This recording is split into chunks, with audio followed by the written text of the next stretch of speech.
We all rely on farmers and ranchers, but farming is riskier than other businesses out there. Crop insurance helps farmers manage their risk. With crop insurance, farmers put skin in the game by paying premiums and shouldering deductibles. That keeps taxpayers from having to pick up the whole bill every time disaster strikes. Today, about 90% of U.S. farmland is insured, providing $100 billion in protection to more than 130 different kinds of crops. It's a testament to the program's success.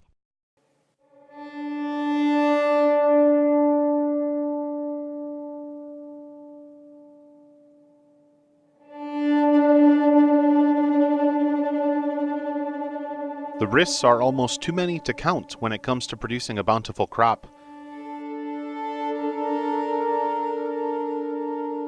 On any given day, a farmer will wonder, will it rain?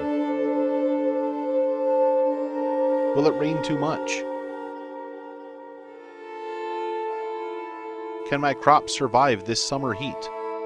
What if my vegetables are hit by an early frost? Well, one of the biggest risks in Texas is drought. Most of the state will suffer a drought, or some of the state will suffer a drought almost every year. So drought is probably the biggest thing, and of course we have other things like hail, but I would say drought is the biggest one in Texas. Our specific operation, 09 and 11 were severe droughts. For instance, in 09, we planted about 750 acres of cotton, and we harvested none, zero. So it was all dryland cotton, and I know other farms experience some very similar things. But it's not just the weather that the modern farmer has to worry about, it's the price of the crops they grow. Prices can respond quickly and dramatically, up or down, to a weather disaster or change in demand for crops in the U.S. or around the world. U.S. crops like corn and soybeans are often at the mercy of how producers in South America or other parts of the globe are doing. When farmers in Brazil or Argentina are hit by a drought, their losses can impact U.S. prices too. Certainly Minnesota, we're not the longest growing season in the state, so there's always those risks of weather like everybody has, but also that early frost because of a shorter growing season. We're blessed with plentiful rainfall, sometimes too much rain.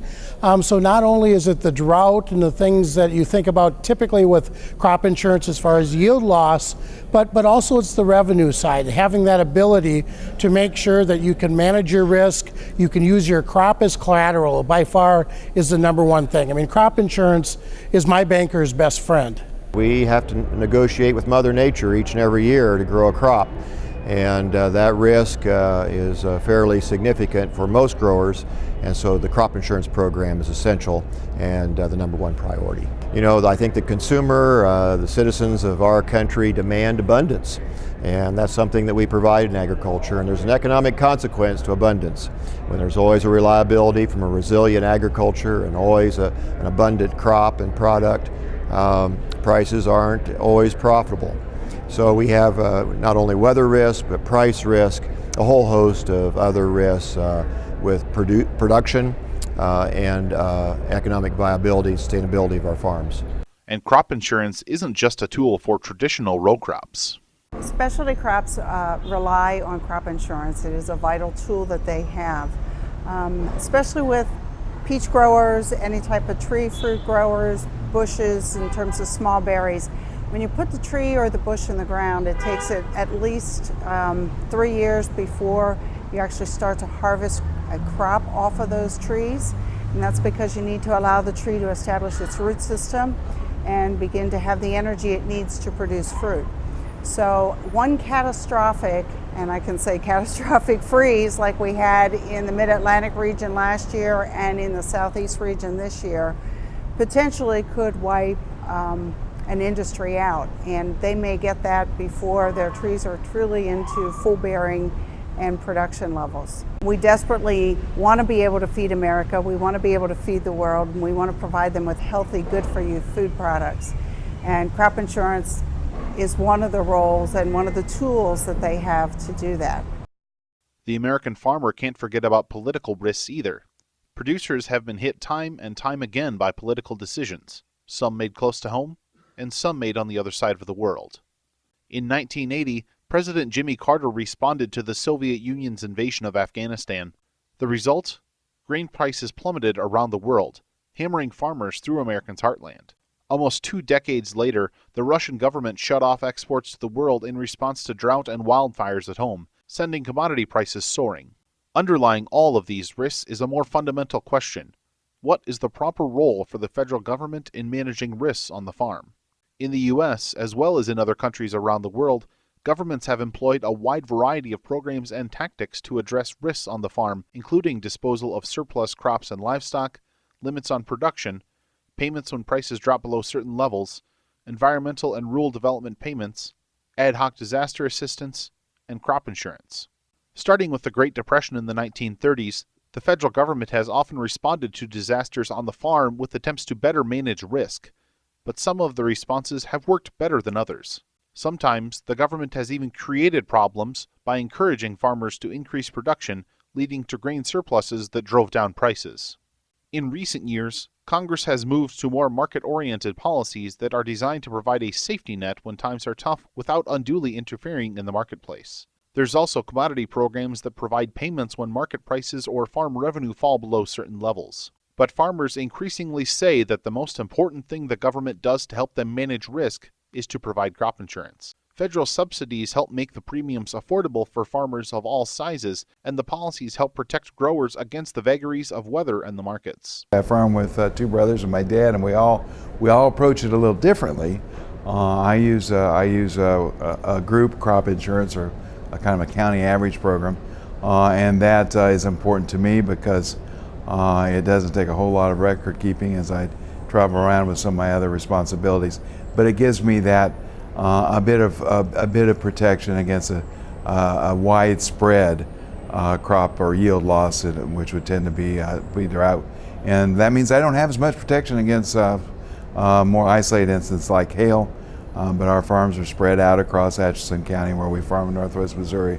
So that's a risk I'm willing to accept. It's a widespread drought risk that I would like to be able to buy insurance and can buy insurance to help spread that or cover that risk. But farmers like Hearst worry that there will be attempts in the next farm bill to cut the cost of the program. Some critics, for example, would like to force large farms to pay more for their policies. But farmers worry that premium increases like that could encourage big growers to drop out of the program, leading to an increase in premiums for the farmers who are left. As a producer, in the mid to latter part of their career, we're in a position where we can stand a little bit of uncertainty, but for my son-in-laws who are just beginning farming, it's very important to them that they have some stability, some ability to plan, some ability to secure financing, and if they don't have the guarantee that program is going to be there over the next several years as they make long-term plans, and it becomes difficult for them to grow, for them to expand, for them to be successful in their farming careers. Crop insurance is becoming increasingly important in parts of the country and to farmers who haven't used it before. The 2014 Farm Bill authorized a whole farm revenue protection policy that is helping both large fruit and vegetable operations, as well as some small-scale diversified farms.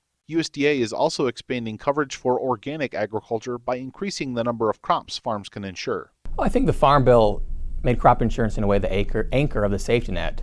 Obviously, crop insurance for quite some time has been growing in importance for our farmers and ranchers, and I think that Farm Bill really made even further progress there. It certainly tried to open up new opportunities for perhaps those who haven't been involved in crop insurance as much as others, fruits and vegetables and some livestock producers as well. It created some new flexibilities for those who were currently in crop insurance, and we've seen that a lot of those new options the producers are utilizing quite a bit. I think the crop insurance is so important for those family-sized farmers. It benefits all sizes, but it's those family sizes, it's the smaller ones, it's those who are on the margin who are able to stay in business because of crop insurance. Wherever you want to farm, however you want to farm, whatever you want to farm, we want crop insurance to be a tool for you that keeps you in business after those natural disasters strike. Farmers across the nation will be watching Congress as it begins writing a new farm bill in the coming months. Politics being what it is, it's far from clear when a new bill will be passed. But one thing that is certain is that farmers will be anxiously waiting if lawmakers continue to preserve and expand what has become the single most important risk management tool for most of U.S. agriculture, crop insurance. Uncertainty is never good. And when you start talking about things, if you don't know what your risk management tools are going to be or how they're going to work, Yes, it can be nerve-wracking. It can cause sleepless nights. A lot of folks have talked about working on this one quicker and earlier. Hopefully folks will be ready to do that, and we can accomplish that this time.